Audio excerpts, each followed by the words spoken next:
오늘 사건은 사람들에게 그가 영웅이냐, 범죄자이냐에 대해 이야기가 많았던 사건으로 개인적으로도 많은 생각을 하게 만들었던 사건입니다.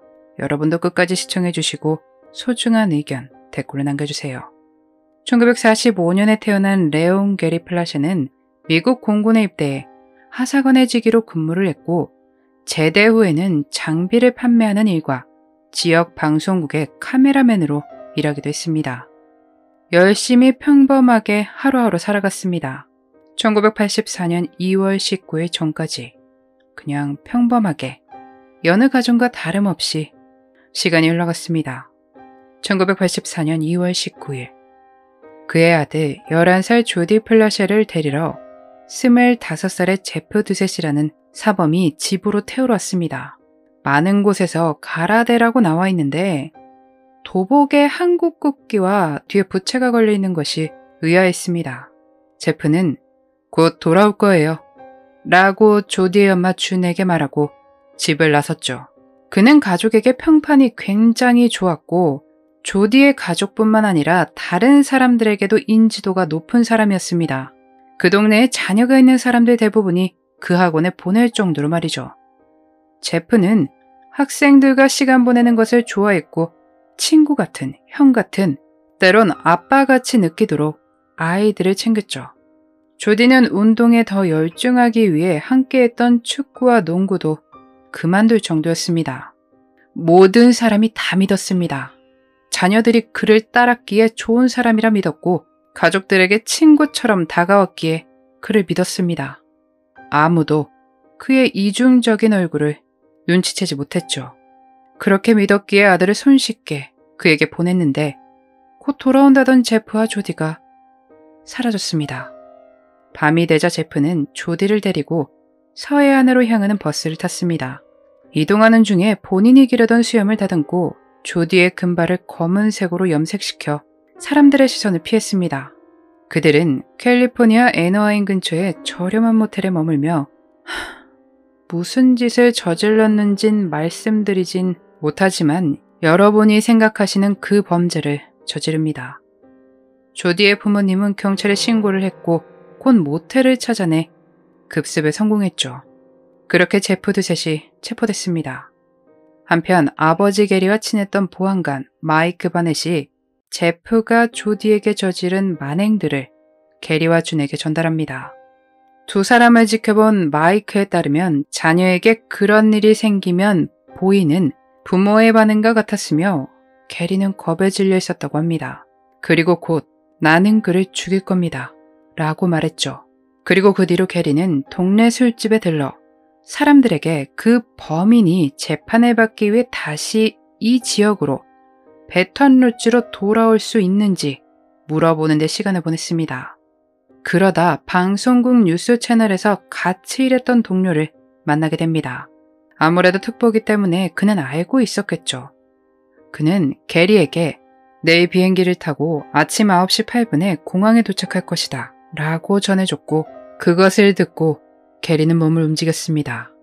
1984년 3월 16일 금요일 게리는 야구 모자와 선글라스를 끼고 공항으로 차를 몰았습니다. 공항에 도착한 그는 얼굴을 최대한 감추고 공중전화 근처로 이동했죠. 그는 가장 친한 친구에게 짧은 전화를 하려 했습니다. 같은 시각 제프는 재판을 위해 캘리포니아를 출발해 베턴루치 공항에 도착을 합니다. 이날 당연히 그를 호송시키기 위해 온 경찰들도 있었고 취재하러 온 기자들과 카메라 그리고 수많은 경찰들이 있었습니다. 주변에 사람들이 정말 많았습니다. 그리고 그들 사이에 조디의 아빠 게리가 있었죠. 제프는 호송 차량의 탑승을 위해 공항을 걷고 있었고 게리의 옆을 스쳐 지나갑니다. 이때 게리는 숨겨둔 총을 미리 준비해 두었다가 탕! 손을 올려 한 발의 총을 쏘았고 그건 바로 오른쪽 옆 머리에 명중합니다. 게리와 친구인 경찰관은 Why 게리 why? 라는 말을 하며 안타까워했습니다. 그는 절망에 빠져 친구를 체포했고 게리는 체포를 당하며 누군가가 당신 아이에게 이런 짓을 했다면 당신도 그랬을 거예요. 라며 울며 말했습니다. 이 모든 것은 뉴스를 보고 있던 사람들에게 전파되었죠. 그 중엔 분명 아이들도 있었을 겁니다. 제프는 혼수 상태에 빠졌고 병원으로 이송됐지만 다음날 사망합니다. 게리는 자신의 변호사에게 제프가 다른 아이들에게 같은 짓을 저지르길 원하지 않았다고 전했습니다. 변호사는 그가 방아쇠를 당겼지만 그에게 그리스도의 목소리가 들렸고 그 목소리가 방아쇠를 당기라 지시했다고 변론했죠. 그러며 제프가 얼마나 오랜 시간을 들여 조디에게 손을 썼는지 알게 된다면 게리는 감옥에 있지 않을 것이라고 말했습니다. 그는 아들에게 일어난 일로 스트레스를 받아 분별력과 판단력이 떨어져 정신적으로 문제가 생긴 상태였다라고 덧붙였죠. 여론 대부분은 그가 범행을 저지를 때 제정신이 아니었고 그는 살인자가 아니라고 주장했으며 그를 위한 기금에 기부를 하기도 했습니다. 판사는 검찰과 협상을 하여 게리가 제프 드셋 외에 또 다른 살인을 저지를 리 없다는 것에 확신했고 7년의 집행유예, 5년의 보호관찰, 300시간의 사회봉사활동을 선고받습니다. 판사가 예상한 대로 그는 이후에 평범한 삶을 살았고 2014년 60대 후반 뇌졸중으로 세상을 떠나게 됩니다. 그가 사망하기 전 한 인터뷰에서 나는 그를 죽인 것을 후회하지 않고 다시 돌아간다 해도 또 그렇게 할 것입니다. 라고 전했습니다. 조디는 나중에 Why Gary Why라는 제목으로 책을 냈고 책에는 부모들이 자신이 겪은 일을 겪지 않도록 하기 위한 내용들이 담겨있다고 합니다. 그는 아버지의 범행을 오후 6시 뉴스를 통해 접했다고 합니다. 그리고 다음날 아침 할머니 할아버지 집에 있을 때 엄마를 통해 무슨 일이 있었는지 전해 들었고 그 사실에 믿을 수 없어 눈물을 흘리며 아빠가 제정신이 아니라고 느꼈습니다. 조디는 아빠가 왜 그런 행동을 했는지 이해하지만 체포되어 잘못된 장소에 있는 것보단 자녀를 위해 자녀 곁에 있는 것이 더 중요하다고 말했습니다. 그랬기에 한동안 아버지 게리와의 사이가 멀어졌었다고 하네요. 조디는 자신에게 일어났던 대부분을 받아들였지만 여전히 너무나 끔찍하게 생각한다고 말했습니다. 요리 영상을 찍으며 레시피를 공유하는 채널을 가지고 있는데 그곳에 그 요리가 맛있어 보인다 보단 너희 아빠는 영웅이야. 너도 알지? 네 아빠는 훌륭해. 이런 댓글을 더 많이 보고 그런 것들이 사건에 대해 상기시키곤 한다고 털어놓았죠.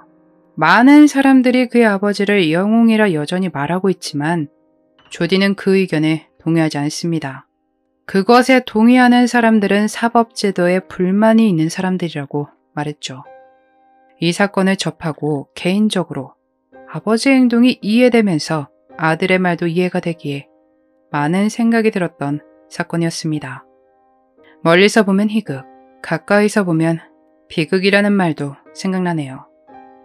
대중은 멀리서 보기에 그가 영웅이라고 말하지만 가족은 그의 행동으로 인해 2번 상처받게 되니 말입니다. 여러분은 어떻게 생각하시나요?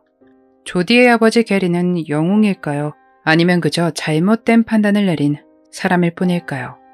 여러분의 의견을 댓글로 남겨주세요. 그날의 미스터리 오키노TV였습니다.